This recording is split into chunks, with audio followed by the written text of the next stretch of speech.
Welcome to Porch Play Chat, sponsored by the American Association for the Child's Right to Play, or more affectionately titled IPA USA. IPA USA is the USA affiliate of the International Play Association. And as part of our efforts to promote play, we've introduced Porch Play Chats. These are conversations with people who are just as passionate about play as we are. I'm Deb Lawrence, and I'm president of IPA USA. And if you're interested in all of the free Porch Play Chats that are available to you, you can go to ipausa.org, and up in the top right-hand corner of our website, be a friend on our Facebook page, subscribe to the YouTube channel, follow us on Instagram, and magically, every Monday morning, a new Porch Play Chat will appear in your feed. Joining me on the porch today is Tiffany Pearsal. Hi, Tiffany. Hello, good morning. So Tiffany is a play and care advocate and a nature lover. Oh my goodness, we got to get kids out in nature more. She has founded, Yes, we do. yes, she is an executive director and a lead preschool teacher at a small rural school called Play Frontier in Washington State. There we go. It is a nature school in the Gifford Pinchot National Forest. Pinchot National Forest, and it offers a full day of equitable care for our working families. In 2022, Play Frontier received a grant from the Washington Department of Commerce to expand their facility and renovate a building in the historic Wind River Nursery into the ultimate dream school. Oh my goodness, I really hope you're going to walk me around or something. I want to see pictures. And so when she talks about play, she really talks about the architecture of play. And so today she's going to talk about the efficiency of care around that topic of architecture of play. And so it's so interesting whenever we do these Porch Play Chats, every set that we record, there seems to be a theme and nobody has talked to each other. So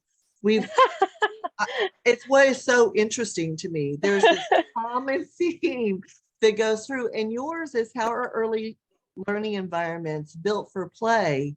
One of the other Porch Play Chat participants this week talked about the importance of place when you're planning for play and bringing more nature in. So, oh my goodness, it is truly. And then the person that was right before you talked about creating an environment based on the place where you are. Oh, it's truly fascinating how these things go.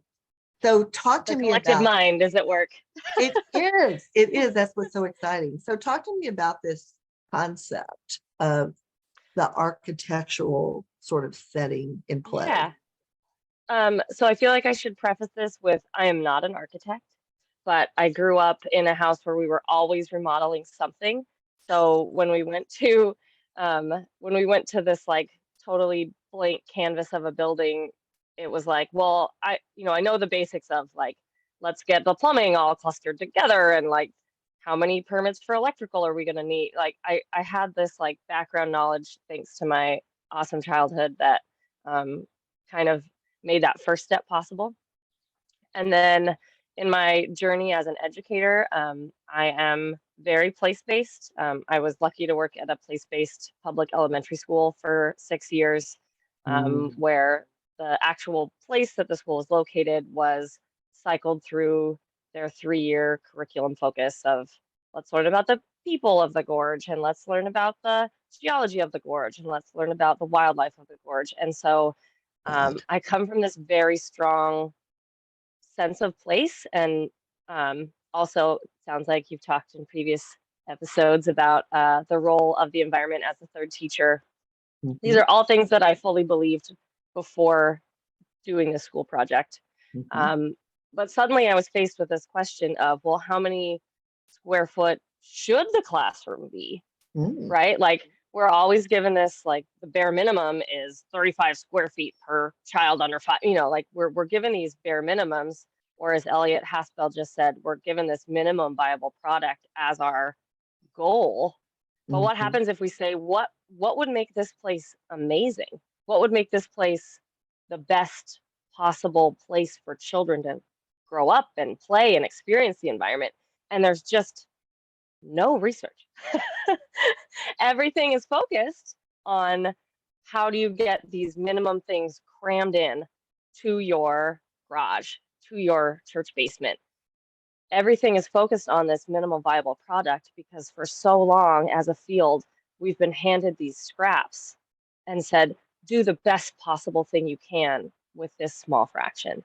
And so when we set out to design the new school for Play Frontier, and by we, I mean me and my teachers, which is another part of why it's a big piece. This project was not designed by architects. It was designed by teachers. It's across the street from our school. So we'd walk over and say, wow, this porch is kind of high. And then another teacher would say, can we just have a slide instead of stairs? And we'd say, yes. So the whole space has turned into this really lovely community project of what happens if teachers' needs are met in the best possible way. What happens if students are thought of first, not, well, this is how we've always done it, or this is how 6th grade classrooms look. I can build a classroom. Where do you need your smart screen? So that was the first day so we do have an actual architect and an actual construction management team. And the first time we walked through, that was their first question. Where do you need all the technology? Where do you need the smart hookup so that we can plan for it? And I said, we're screen free. And they said, you're screen free? And I said, we're screen free. And they were just relieved. And they said, that's what I want for my children, but I haven't ever designed a school that way. Oh, wow.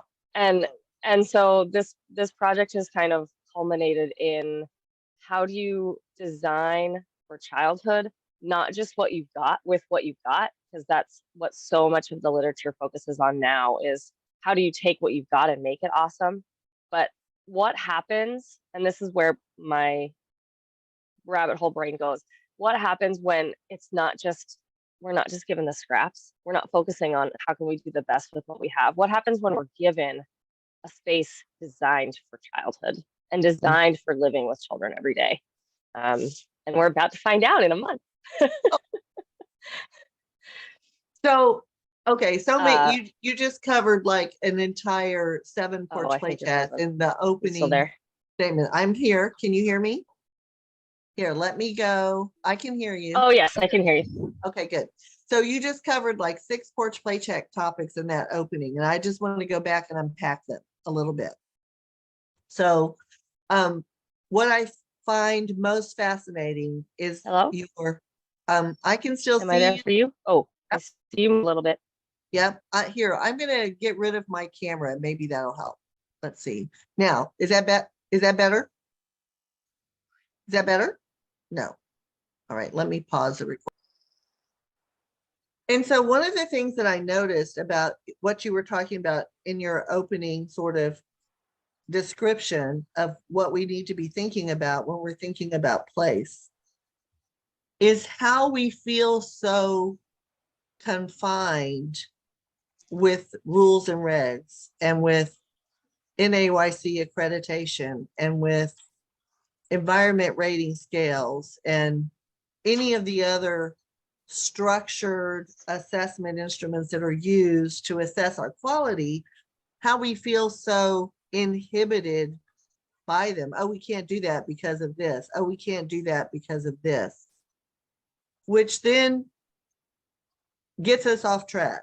We're trying to follow what the book says instead of really thinking about how do I make this the best place for childhood. So that in itself is an aha moment for those of you who are listening. Sometimes, even though those are quality improvement assessment systems, and I'm not criticizing them, but I am saying you're not going to be perfect. You're not going to get a 7 on the environment rating scale. You're not going to get the highest score on all the NAYC criteria, because much of it is not really centered on what you're doing with children. It's what you've done with your space. So moving your thinking pattern from I need to have this many types of blocks in the block center to what can I put in the block center, or what are children interested in that I should be putting in the block center? So it's just changing Yes. the way your mind is thinking and planning. So talk to me about what's happening in a month. Oh, in a month we move in. We hit the ground running. We got the grant in spring of 2022, and we've been working our little heinies off, and it'll be done in a month. So talk to me about the age range of the space.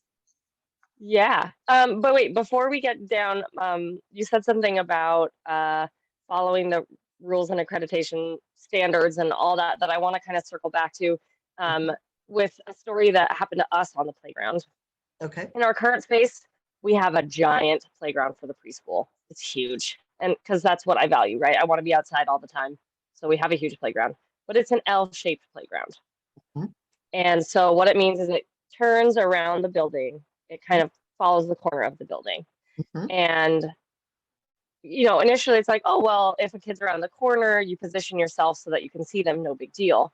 But what happens is that it means that our educators can never really settle into that deep learning project, because as soon as a child moves around the corner, they have to move their body.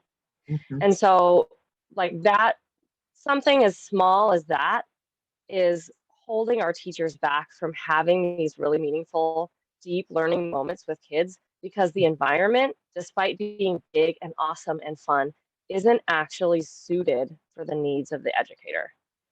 And so, like, I think about that now all the time, and I call it the efficiency of care. How efficient is it for me to give these basic care, supervision, toileting, having kids get water? How efficient is that process? Because if it's not efficient, I don't have time as a teacher to do anything but the basic care. And so right now, every time a child needs a drink of water, we have to communicate between two teachers so someone can see all the way around the L and the other one can open the door and watch and wait for that child to get water.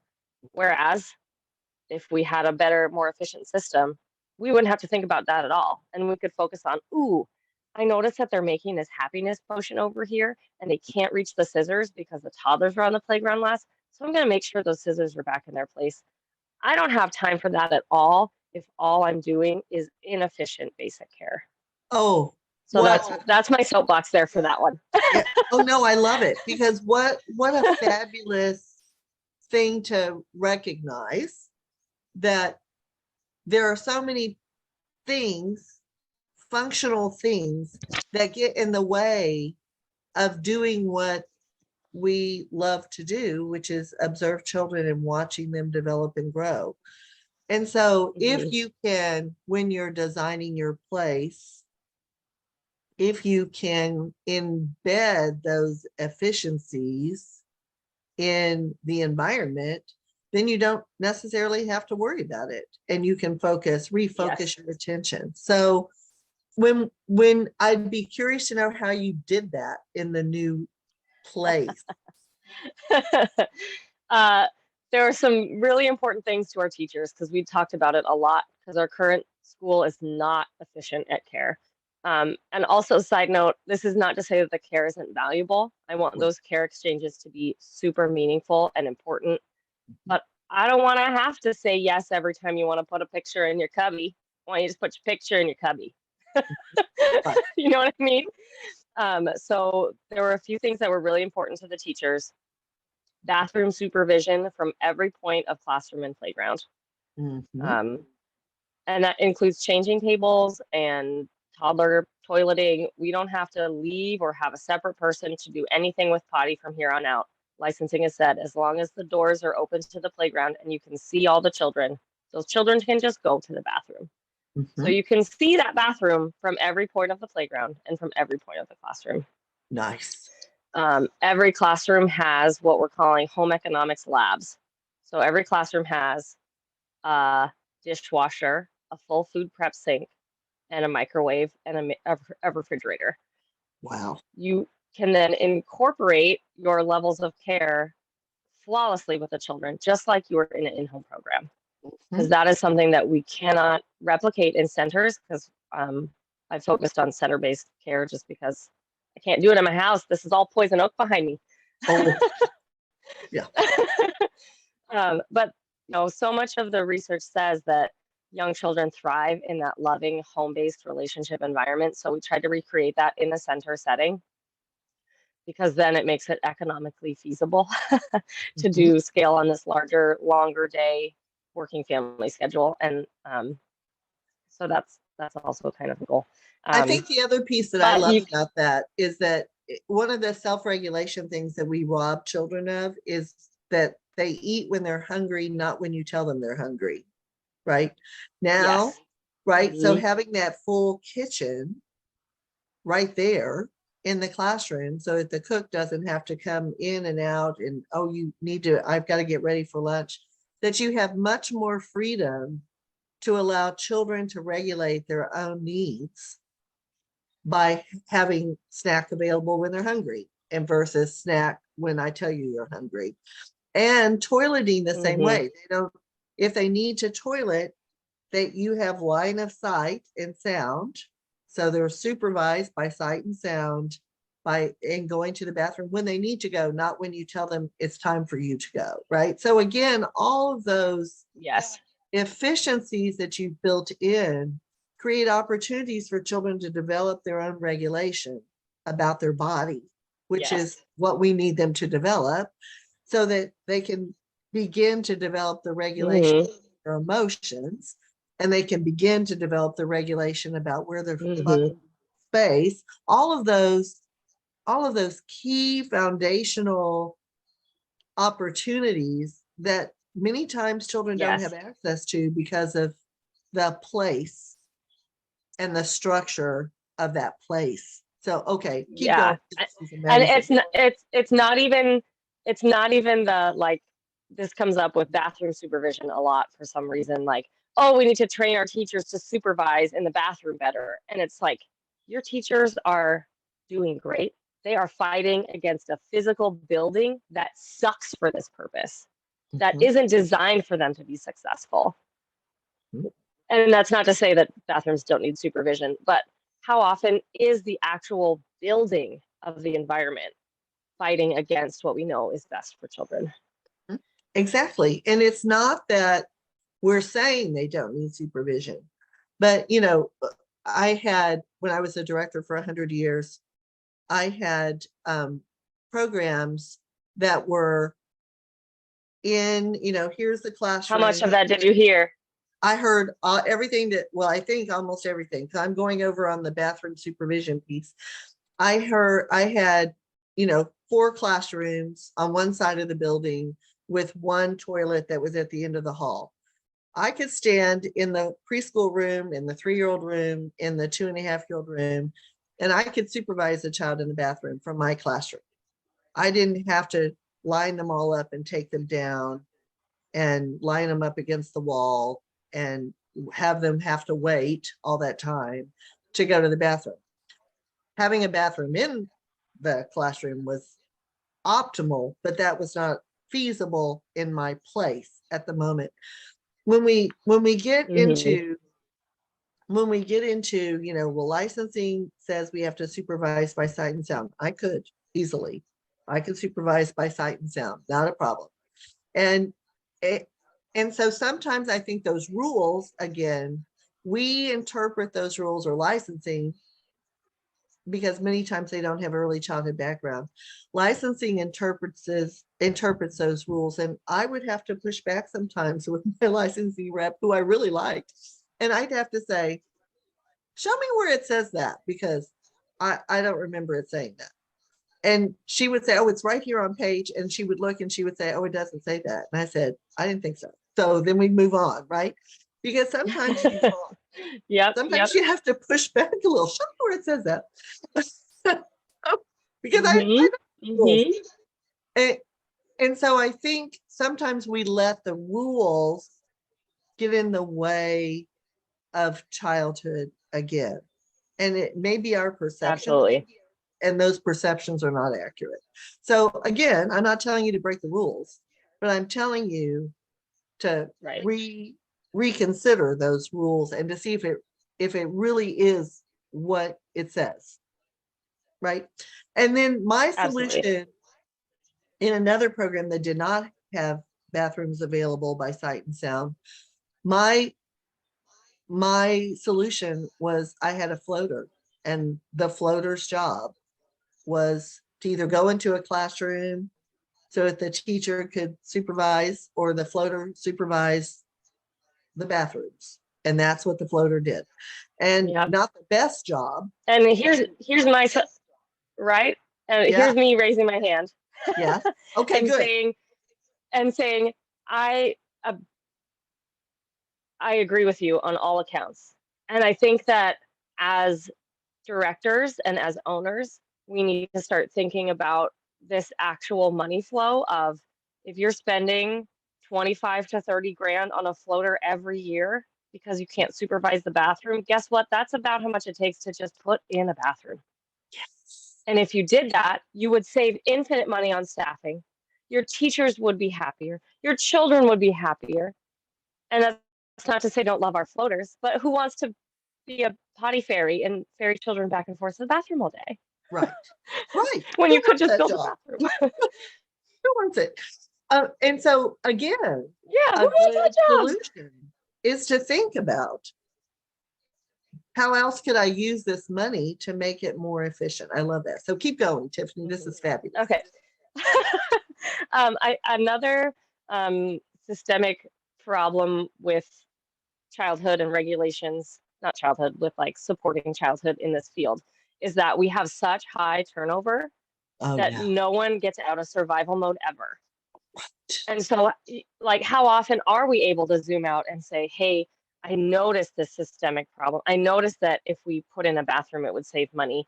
I'm going to think 3, 5, 10 years ahead from this moment, knowing I will still be here in this job with these teachers. It's almost unheard of. And so, making sure that we are really focused on this development of the field in a way that's not looking at how do we keep teachers past the 3-month mark? How do we keep teachers past the 6-month mark? If we're never zooming out, and I say development in the way that's what they call it in city planning and development. Those are the people that are hired to think 20 years from now where that traffic congestion problem is going to be. Who are the people doing that for early childhood right now? We're so focused on how we survive the classroom and the staff that we have in front of us, that we aren't thinking in this long-term way that allows us to say, oh, I could just put in a bathroom and actually save a ton of money. Well, and I think you've brought a great point up, because we're currently, after, even before COVID, we were in survival mode, and we're really in survival mode now. So what is it that we can plan long-term? And one of the things when I was a director is I made sure my staff were paid 25 cents more an hour than anybody around. Now, this was in the 1990s, right? They were paid more money than anybody around them. And one of the, and I only, if you didn't do your job and you weren't good with children, you didn't stay long. So if I made a poor hiring decision, I told them that this is not the right fit for you, right? And a loving and nurturing, right? But one of the other things that I recognized is I didn't have to spend, I don't know what it costs to put ads on, any of the job seeking platforms, but I didn't have to do that because I had people in my building, teachers in my building, who said, oh, I have a friend who says she really wants to work here and she'd be a good fit, right? So we grew them from the staff that we had, knowing that those people would be a good fit, and we paid them more than what they were going to get anywhere else. And it was a fun place to work. And so again, this turnover, we're so in crisis mode because we don't have enough staff that we're hiring too quickly. And then it's not working out. And then the loss of relationships for children and the frustration with other teachers. It's just, it's a nightmare out there. Okay, so let's just keep going. The nightmare. I agree. I agree 1,000%. And so much of that quality care relationship piece is also like refining systems. The water comes up for us a lot. How do we get water outside quicker, less struggle? Why are we spending 45 minutes sorting the water? Blah. And if you're never having people stay long enough to learn the current system and say, hey, here's a better system, like you're just going to be stuck on that stern wheeler of like, hey, we're catching air. Oh, guess what? We're stuck underwater again. Hey, oh, we find, oh, nope, we're underwater again. And if you're just stuck in that stern You wheeler can't, cycle, you're in survival mode. So sorry, you're that's in a weird Maslow's reference. hierarchy. Think You're of in survival mode. Maslow, and you're like here, like on the second level. I don't feel safe, right? Because I can't, children aren't safe because I don't have enough staff to be safe, you know. So it's this crisis, you're right. It's this crisis mode. You can't think outside the box if you feel like you're a prisoner in the box at the moment because of the situations that you're in. And so know that we hear that, and we know that, recognize that. We've got to find a better way of getting out of that place, right? So keep going, because I'm really curious more about, we got like a few more minutes. So keep going about the new place. I'm so excited. Okay. Oh yeah, we tangented for a while there. So the new place is in the historic Wind River Nursery, which is a tree nursery that was run by the U.S. Forest Service for many, many years. And then now it's a ghost town. I say ghost town, it's 9 houses and like 13 outbuildings, and then just like us in one of those buildings. Wow. Yeah. So we designed the inside and worked with a company that builds big public schools. And it was really eye-opening to really hear the things that they were confused about. And I realized through this process too that like childcare regulations are not any other regulation. Like they build everything up to ADA code, up to school age code, up to building code, and I'd still say, hey, I can't license this because instead of 3.5 inches, these rungs are 4 inches, and they're like, but they're up to code, and so that to me is just, there are so many little points along the way where childcare is just not efficient and not supported in our current system. What else do you want to hear about the new school? We have giant playgrounds that have actual trees on them. Oh my God. That was another, ask away. Okay, so I'm ask anything you curious, want. in the plan for the new building, in the plan for the new place, what's the daily routine like? How long are children out? How long are children in? Are children out all the time unless you have inclement weather? What's inclement weather mean to you? Because it means something different to everybody. So let's get down to nuts and bolts. Yeah, nice. Before I got really into architecture of play is what I guess I'll call that. I am first and foremost a nature play-based advocate. We are in the National Forest. We spend minimum 2 hours outside every day. We're open from 7:30 a.m. to 5:30 p.m. We take state subsidy with no limit. So on average, 1/3 of our kids are low income, paid by the state at any given point in time, which matches the statistics for our county. We take infants. We're the only school with a classroom for infants in the whole county. We're the only licensed full-day center in the whole county. And you say, wow, it's a kind of a small county. It's a lot of national forest. But it still means that we get this really, you know, it's people who need care to go to work. It's not people that have money and want to find the best place for their kid, or, you know, it's that they want to send their kids to work, and then as a bonus, their kids get to hike in the summertime. The Pacific Crest Trail, I don't know if you're familiar with that, but it's a trail that goes from Mexico all the way to Canada. and that's a 15-minute walk from the school. So kids, we can bike out there and just hit like unlimited trails. We've got creeks. We've got an arboretum that's totally secret, biggest arboretum west of the Mississippi, nobody knows about. A lot of secret elk trails. We have 2 elk herds that roam about and sometimes block the road, and that's why we're late for work. We've got turkeys, we've got coyotes, we've got lots of deer. Our mama deer had triplets this year, and it's been very exciting to talk about. We have crawdads in the summer. We found, and this is like a big thing about place, our kids actually have a relationship with these places. So it's not like an outdoor school model where we go somewhere once and then come back and talk about it. We go to that same place every week for years. So when you think about a child who enters, our youngest is about, from our first class, started at about 8 weeks. And so by the time he graduates for kindergarten, he'll have 5 years of knowing this place. And he wakes up in the morning and just says, "Can we go to the dirt slide today?" And his friends go, "Yeah, let's bring the monster trucks." And then we just hike to the dirt slide. And they notice things like, "Oh, there's a new tree down on the trail," or "What's that sound following us? There's a chipmunk following us today. Why is it barking at us?" And so these kids just have this really unique relationship with nature that that's really hard to do without being where we are and valuing what we value. Oh my goodness. Okay, so Tiffany, we have to have you back. Don't go anywhere. I'm closing us out, but you have to come back because we really need to learn more about this efficiency piece and how you embedded that efficiency into your space, and that other people can have ideas on how to embed more efficiency in the space, because you have some fabulous insight into that, having experienced it. So don't go anywhere. I'll be right back. So to learn more about IPA USA, please visit our website at ipausa.org. And until next time, keep on playing.